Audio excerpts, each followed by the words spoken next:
ಎಷ್ಟು ದಿನ ಆಯ್ತು ಬಂತು ನೀವು ಇಲ್ಲಿ? 6 months ಅಲ್ಲಿ ಇದು 3ನೇ KDP. ಪ್ರತಿ KDP ಮೀಟಿಂಗ್ ಅಲ್ಲಿ ಇರ್ತೀನಿ, ಏನೋ ಸಮಸ್ಯೆ ಇದ್ರೆ ಬಂದ್ ಹೇಳ್ಬೇಕು, ಸಂಬಂಧಪಟ್ಟ ಇಲಾಖೆ ಮಂತ್ರಿಗೆ ನಾನು ಮಾತಾಡ್ತೀನಿ ಅಂತ. ಏನಪ್ಪ ನಿನ್ ಸಮಸ್ಯೆ? What is your problem? ಏನ್ ಸೆಕ್ರೆಟರಿ ಅವರೇ, ಇವ್ರಿಗೆ ಎಷ್ಟು ಸರಿ ಏನ್ ನಿಮ್ ಮನೆ ಹತ್ರ ಬಂದ್ ಕಾಯ್ಬೇಕಾ ನಾವು? ದಟ್ ಇಸ್ ಯುವರ್ ಡ್ಯೂಟಿ ಐತೆ. ಸುಮ್ಮನೆ ನಾನು ನಂಜೇಗೌಡರು ಬೈತಾರೆ ಅಂತ ನಾನು ಅವ್ರ ಬಾಯಿ ಮುಚ್ಚೋದು, ನಿಮ್ಗೆ ಪ್ರೊಟೆಕ್ಟ್ ಮಾಡೋದು, ಬಟ್ ನೀವು ಇಲ್ಲಿ ಯೂಸ್ಲೆಸ್ ಕೆಲಸ ಮಾಡೋದು. ಒಳ್ಳೆ ಮಾತಿಂದ ಹೇಳಿದ್ರೆ ಕೇಳಲ್ಲ. ಯಾರಿಗಾದ್ರೂ ಒಂದಿಬ್ರು ಸಸ್ಪೆಂಡ್ ಮಾಡನ್ರಿ ನೆಕ್ಸ್ಟ್. ಇವ್ರದ್ದು ಬಹಳ ಆಯ್ತು ಇವ್ರದ್ದು. ನಂದೊಂದು ಸಲಹೆನ ಇದರಲ್ಲಿ ಕುಡಿಯೋ ನೀರಿನ ವಿಚಾರದಲ್ಲಿ ಸರ್ ಒಂದು ರಿಪೋರ್ಟ್ ತಗೊಳ್ಳಿ ಸರ್. ನಮ್ಮ CO ಸಾಹೇಬರು 2008ಇಂದ ಇವತ್ತವರೆಗೂ ಪಂಚಾಯಿತಿ ವಾರು, ತಾಲೂಕು ವಾರು ಎಷ್ಟು ಬೋರ್ವೆಲ್ ಕೊರೆದಿದ್ದಾರೆ, ಎಷ್ಟು ಎಲೆಕ್ಟ್ರಿಸಿಟಿ ಕನೆಕ್ಷನ್ಸ್ ತಗೊಂಡಿದ್ದಾರೆ, ಎಷ್ಟು ಐಡಲ್ ಇದೆ, ಎಷ್ಟು ಆಕ್ಟಿವ್ ಇದೆ ಅಂತ ತಗೊಂಡ್ಬಿಟ್ರೆ easy problem solve sir. Idle ಇರೋದನ್ನ ನಾವು ಯಾವ ಪಂಚಾಯತಿ ಸಂಬಂಧಪಟ್ಟ ಬೋರ್ಗನ್ನ ನಾವು ಟ್ರಾನ್ಸ್ಫರ್ ಮಾಡ್ಕೋಬಹುದು.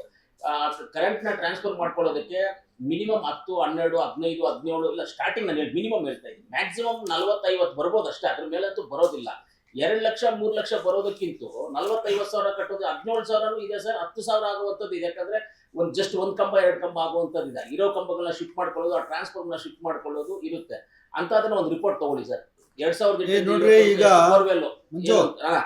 ಇಲ್ಲಿ ನೋಟಿಫಿಕೇಶನ್ ಇದೆ ಸರ್ಕಾರದ್ದು. GR ಆರ್ಥೋಪೆಡಿಕ್ಸ್ ಕೋಲಾರ್ ಮೂಳೆ ಚಿಕಿತ್ಸಾ ಕೇಂದ್ರ. ಅತ್ಯಾಧುನಿಕ ತಂತ್ರಜ್ಞಾನ ಬಳಸಿ ಎಲ್ಲ ಮೂಳೆ ಸಂಬಂಧಿ ಸಮಸ್ಯೆಗಳಿಗೆ ಪರಿಹಾರ.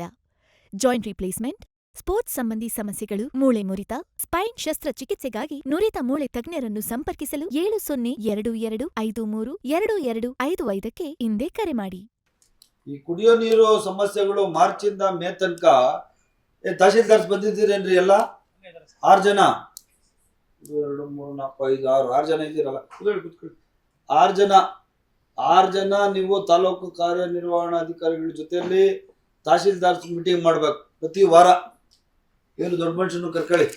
ನೀವೊಬ್ಬರನ್ನ ನಿಮ್ ಕೆಳಗಡೆ ಎಲ್ಲ ತಾಲೂಕು ಇದಾರ ಆಫೀಸರ್ಸ್, AWS ಎಲ್ಲ ಪ್ರತಿ ಇಲಾಖೆಯಲ್ಲಿ, ಸಾರಿ ಪ್ರತಿ ತಾಲೂಕಲ್ಲಿ ಎಲ್ಲ ತಹಶೀಲ್ದಾರು ಕಾರ್ಯ ಈ ವಾರದಿಂದನೇ ಪ್ರತಿ ವಾರ ಸ್ಯಾಟರ್ಡೆ, ಅದೇ ಇಲ್ಲೇ ಹೇಳಿದ್ನಲ್ಲಮ್ಮ ಆಲ್ರೆಡಿ, ಈ ಕಾರ್ಯನಿರ್ವಹಣಾಧಿಕಾರಿ ಅಂದ್ರೆ ಇವತ್ತಾನೆ ಪಶುಸಂಗೋಪನಾ ಇಲಾಖೆ ತಹಶೀಲ್ದಾರ್ ಅಧ್ಯಕ್ಷತೆಯಲ್ಲಿ ಮೀಟಿಂಗ್ ಮಾಡ್ಬೇಕು. ನಿಮ್ಮೆಲ್ಲ ಅಧಿಕಾರಿಗಳು ಕರೆದು ಪ್ರತಿ ವಾರ ಮೀಟಿಂಗ್ ಮಾಡಿ ರಿಪೋರ್ಟ್ ಕೊಡ್ಬೇಕು. ಇಲ್ಲ ಅಂದ್ರೆ ನೆಕ್ಸ್ಟ್ ನಾನು 1 ತಿಂಗಳಿಗೆ ಮಾಡ್ತೀನಿ. ನೆಕ್ಸ್ಟ್ KDP 1 ತಿಂಗಳಿಗೆ ಮಾಡ್ಬಿಡೋಣ. ಯಾಕಂದ್ರೆ ಕುಡಿಯೋ ನೀರು ಸಮಸ್ಯೆ, ಯಾಕಂದ್ರೆ ಇವರೆಲ್ಲ ನೀವು ಯಾರಿಗೂ ಮಾಹಿತಿ ಕೊಡ್ತಾ ಇಲ್ಲ ಅಂತ ನಂದು ಅನಿಸ್ತಾ ಇತ್ತು. ನನಗೆ ಸುಮ್ಮನೆ ಹೇಳ್ತಾ ಇದ್ದೆ. ಇವತ್ತವರೆಗೂ ಯಾವ ತಹಶೀಲ್ದಾರ್ಗೆ ಏನ್ ಹೇಳಿದ್ಯಪ್ಪ? 6 ಜನ ತಹಶೀಲ್ದಾರ್ಸ್ ಅವರು ಕುಡಿಯೋ ನೀರು ಜನ ಮೀಟಿಂಗ್ ಮಾಡೋರ ನಮ್ಮ ಇವರು RDPR ಅವರು. ತಹಶೀಲ್ದಾರ್ಗಳು ಮಾತಾಡ್ರಿ ಕುಡಿಯೋ ನೀರ್ ಬಗ್ಗೆ.